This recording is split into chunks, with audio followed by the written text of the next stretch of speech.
Jaz sem nogomet začel igrati relativno pozno, šele v 5. razredu osnovne šole, tako da so imeli vsi nekako prednost pred mano. Potem sem pa mladinsko kariero celo v Domžalah odigral vseh 8 let. Največji uspeh je gotovo to, da smo se prebili z druge v prvo ligo. Ena izjemna generacija je bila, večinoma smo bili fantje, lokalci, zaradi tega so te spomini še toliko dražji.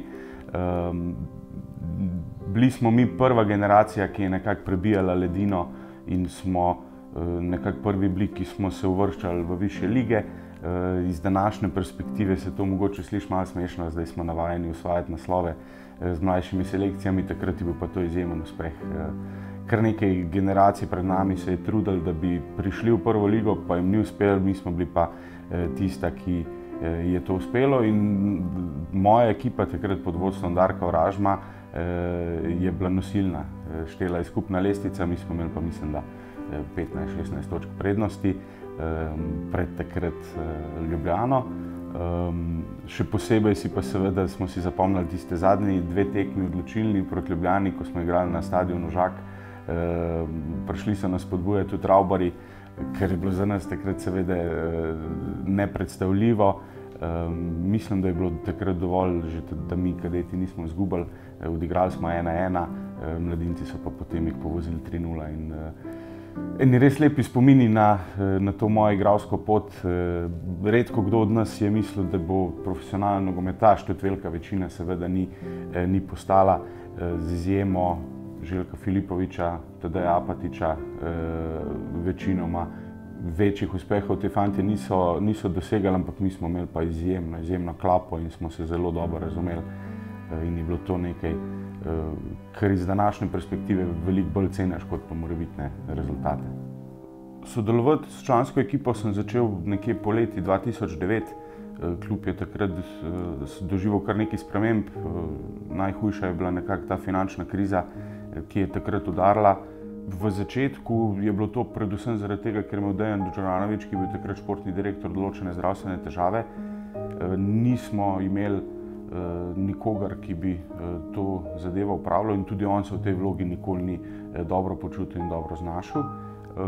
Tako da v nekih 3 mesecih sem nekako spoznal delovanje, videl sem, da je to nekaj, kar bi me lahko zanimalo in kjer bi lahko tudi kvalitetno deloval. Tako da mislim, da uradno smo potrdili potem oktobra ta moj stalež. Bil sem pa takrat seveda še sredi študija in tudi prvi 2 leti sem funkcijo opravljal na prostovoljni bazi, ker je vsekakor nenavadno, in bil sem tudi mlajši od kar dobršnega števila igralcev v tistem trenutku, tako da absolutno je bilo zahtevno. Jaz pa vedno poudarjam predvsem to, da je bilo verjetno zaupanje tisto, ki je vse skupaj vodilo. Vemo, kakšen je nogomet, je zahteven posel in zaupanje je nekaj, kar v nogometu šele z leti pridobiš, kolikor ga pa ni, je pa nemogoče kakršenkoli projekt kvalitetno voditi. Zaradi tega je verjetno prišlo pol tudi do te odločitve, da sem jaz to zadevo prevzel, in imel sem veliko energije, veliko želje, bolj malo znanja, ampak z leti se je seveda to spremenilo. Za največji uspeh jaz mislim, da mora šteti play-off Evropske lige, ko smo izločili Freiburg in pa igrali z Marseillem. Vsekakor 2 osvojena pokala, lovorike so nekaj, kar ostane za vse večne čase. Knjige o tem poklicu ni napisane, šole v tem poklicu ne obstajajo, in to je nekaj, kar enostavno moraš občutiti, doživeti in preko izkustev in pa tudi negativnih izkušenj enostavno vse te izkušnje upiti in pa poizkušati na tem graditi in pa naslednjič ne ponavljati enakih napak. Napak je vsekakor bilo kar veliko, sem pa prepričan, da je bilo pa veliko več dobrih potez. Ampak v trenutku, ko sem se jaz tega projekta lotil, je bil največji izziv vsekakor mladinska šola. To je bilo tisto, čemur smo dali največji poudarek. V članski ekipi nismo imeli dovolj lastnih produktov. Če se spomnim nazaj, kako izjemno težko je bilo kogarkoli v tistem trenutku prodati, nekaj zaslužiti, kar pa seveda nam predstavlja temeljni vir dohodka in pa preživetja. Mislim, da ko smo prvi posel naredili s Tadejem Apatičem za res neko relativno, zdaj bi rekel, simbolično odškodnino okrog 100.000 evrov, je bila to izjemno velika stvar. Imeli pa smo srečo, da nekaj zaloge je pa bilo. Zanimivo, prvi prestop, kjer sem bil zraven, je bil že Haris Vučkič. Takrat smo s Harisom in očetom in pa jaz in Stane smo leteli v Newcastle.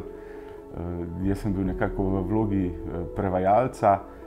Potem so bile pa določene Harisove zahteve tako provokativne, da so na pogajanja z njihovim športnim direktorjem kar mene poslali, ker mislim, da sem imel takrat 19 let.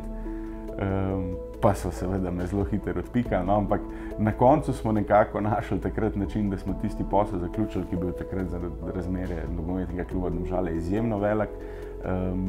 Bil sem pa tudi že udeležen, ko je Andraž Kirm šel v Wislo Krakow, ponovno primarno v vlogi prevajalca, ampak vse te zadeve, ki sem jih videl in izkusil, sem nekako poizkušal sam pri sebi obdelati in jih uporabiti kasneje, kljub temu, da smo kar nekaj časa čakali, da smo ponovno lahko potem delali večje transferje od tistih nekih minimalnih, ki smo jih bili sposobni narediti tudi v tistih mojih prvih letih.